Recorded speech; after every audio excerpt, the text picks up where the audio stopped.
et fait extrêmement chaud.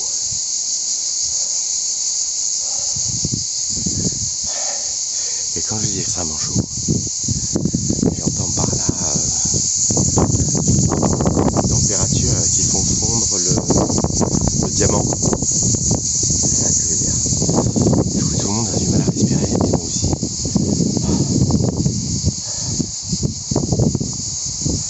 Mais c'est beau. Il fait beau, il fait chaud.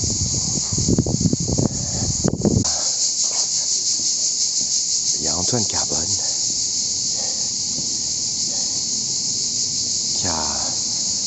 qui a fresqué plusieurs salles à la Noailles. Ça, c'est la piscine, c'est l'ancienne piscine. Donc ils ont couvert la piscine avec une structure pas mal, on marche dessus. Ça, bon, le plafond il est connu, hein, très très beau. Et donc c'est un espace difficile parce que je trouve que c'est un espace qui a déjà une forte présence et une esthétique voilà, moderniste. Et puis c'est canon. Hein. Donc et là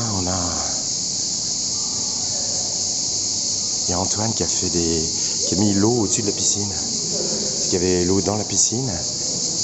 Et comme elle était pas accessible en fait, il a mis des gouttes d'eau, il a mis l'eau au-dessus de la piscine.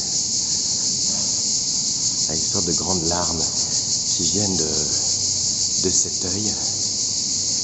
Et c'est un personnage de la mythologie, en fait, de l'Antiquité, à qui on a coupé les paupières. C'était une punition en fait. Et qui pleure. Moi j'aime beaucoup les yeux que peint Antoine.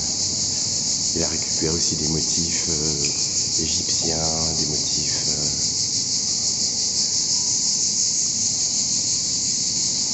et alors ça c'est la salle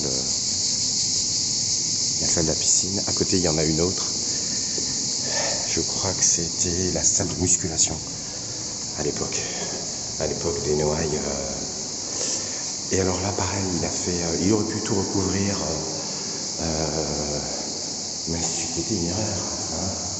Et donc on a une salle vide, et puis il a peint un seul mur en fait, avec le couple Noailles, un peu en cosplay parce qu'ils ont organisé de grandes fêtes où ils se déguisaient avec leurs amis.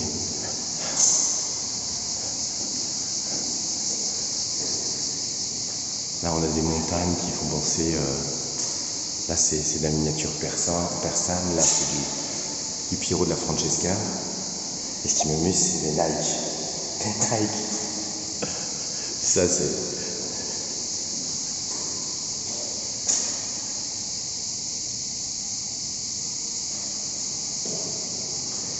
Et il y a le Vento fa presto. On en a discuté plusieurs fois avec Antoine sur ces questions de. Il aime Matisse, j'aime Matisse, et il se méfie des effets de travail et d'application. Et pareil. Et là, on va aller voir la salle de squash. Là, l'endroit, je peux pas. Enfin, c'est immense en fait, hein, la villa. Donc voilà. Et alors là, c'était l'ancienne salle de squash où il a refait un œil. Très très beau. Ça avait dur à filmer.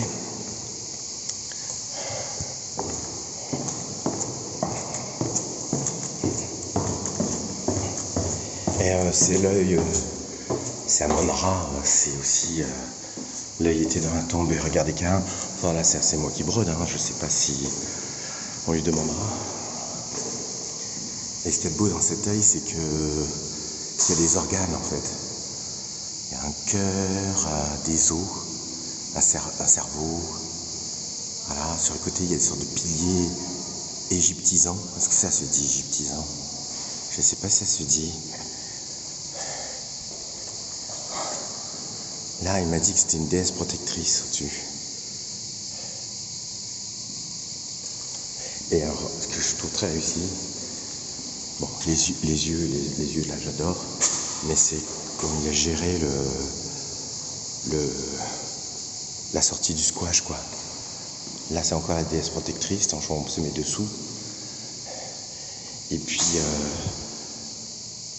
le côté, la végétation là qui décore les portes. Et puis tout ce bordel là, parce que là, il y a tout un bordel, l'escalier, etc. et tout. Il l'a franchement méchamment géré, je trouve.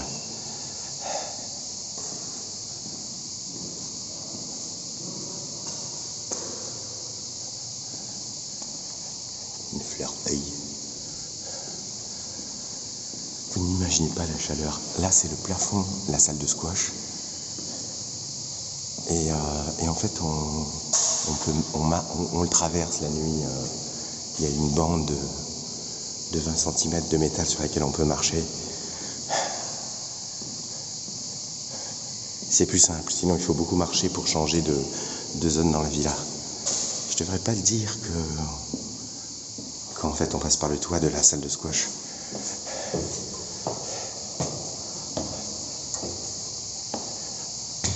Et il y a certains tableaux aussi, j'ai oublié les tableaux, il y a du tableau pur en fait, sur châssis, qui servait à remplir tout en laissant vide les vides. Donc là on a le vide, mais il y a quand même un tableau crypté en fait. J'aime bien cette idée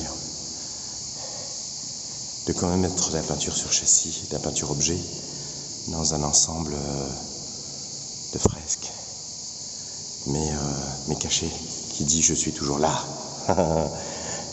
Je suis caché mais je suis là, je surveille ce qui se passe. Ah là, il y a d'autres visiteurs, on va s'arracher.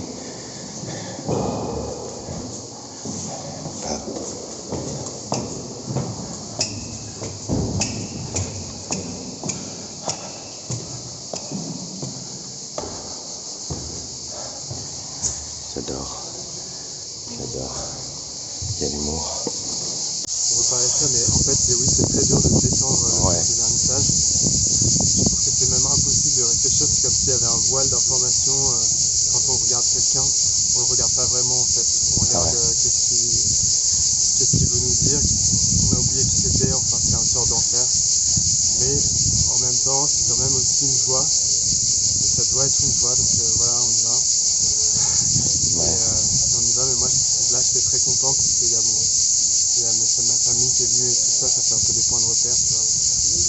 Et les gens sont venus. Et puis, quand on ne peut pas parler aux gens, c'est terrible parce que dans la vraie vie, c'est mal poli en fait. Et dans ce contexte, c'est obligatoire. Donc c'est toujours un peu une sorte de déréalisation. C'est Houellebecq qui parle de la déréalisation. C'est-à-dire, et toi aussi tu parles de disparition du monde réel, mais c'est autre chose. Mais bon, c'est une espèce de rupture des codes. Oui, il y a entre la surcharge relationnelle et de stress, et puis l'envie de se connecter, mais en même temps on n'a plus la force. Ouais. Du coup, ça fait une sorte de culpabilité, mais on n'y peut rien en fait. On peut rien faire, ouais. Et on a des amis qui nous ont aidés pendant tout le montage, et on peut même pas les voir en fait, on peut même pas leur parler, parce que c'est un événement qui sert à rencontrer d'autres gens. Donc c'est une sorte de trahison. Enfin, faut pas être parano, c'est normal, tout le monde comprend, mais c'est difficile pour ça comme moment, parce qu'on aimerait juste être avec les amis en fait. Ouais. C'est une tentation de se replier sur les gens qu'on connaît déjà, alors qu'en fait c'est le moment d'en rencontrer de nouveaux. En fait. Voilà, c'est ça. Et ça fait partie de la vie, et là du coup c'est qu'une envie, c'est de retourner avec les amis. Je suis très content du résultat de l'expo. Je sais pas si je dois parler de l'expo. Comme tu veux. L'expo s'est très bien passé. Je crois que vraiment les gens, bon, encore une fois c'est un truc de vernissage, mais personne ne fait de commentaires négatifs pendant les vernissages, c'est très rare. Mais à force on arrive quand même à voir qui est-ce qui est content. Ou alors quand les gens ils disent que c'est bien mais ils sont un peu gênés. Et là les gens sont vraiment pas du tout gênés, ils sont assez à l'aise et ils trouvent ça bien. Donc moi je pense de tester que c'est ok en tout cas, se rendre compte de la charge de travail, ce que ça a été et tout ça. Donc ça c'est toujours un peu impressionnant, même si on n'aime pas le travail, on se dit bon bah il a bossé quoi. Donc ouais, mais et toi, comment te dire, ça compte, Moi je suis très content. ça compte vraiment je sais que ça compte, hein. Pour tout le monde ça compte la vie des autres. Mais pour toi, comment Bah là pour moi ça compte parce que c'est le moment où il y a plein de commentaires en fait. Mais sinon non. Sinon moi j'avais peur essentiellement de moi de pas être content ou de pas que ce soit pas fini en fait, de pas arriver à mes fins. Et en fait après qu'il y ait le vernissage et après que je sois dégoûté. Parce qu'après l'ouverture d'une expo, souvent il y a un phénomène de dégoût où on n'a plus envie de rentrer dans cet l'espace d'expo, on y a trop été déjà. Et c'est comme dans la vraie vie, on va voir même une expo qu'on a adorée, on va la voir 2 fois, 3 fois.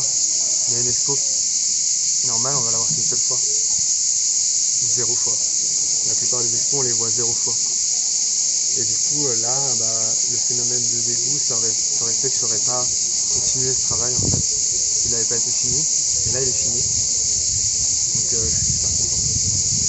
Et tu penses que tu vas te faire une petite déprime, tu sais, après une expo, il y a toujours une déprime, quoi, une descente. Ouais. Tu parles du côté de la réaction de dégoût, de saturation de son propre travail, mais il y a aussi, derrière, on a tellement stressé, il y a le moment, le vernissage et tout, et puis après, plouf, il y a une sorte de petit vide et tu vas décompenser. Ouais, je vais tomber malade normalement demain. Normalement demain j'ai la crève, même s'il fait super chaud. Mais ouais, ça arrive tout le temps. Ah, t'as repéré le cycle en fait. À chaque fois. Le lendemain, c'est fini. J'ai la crève. Enfin, je me tape, j'ai des rhumes et tout. Je dors et je me sens pas bien et j'ai la nausée. Okay. C'est normal. C'est juste la pression qui redescend.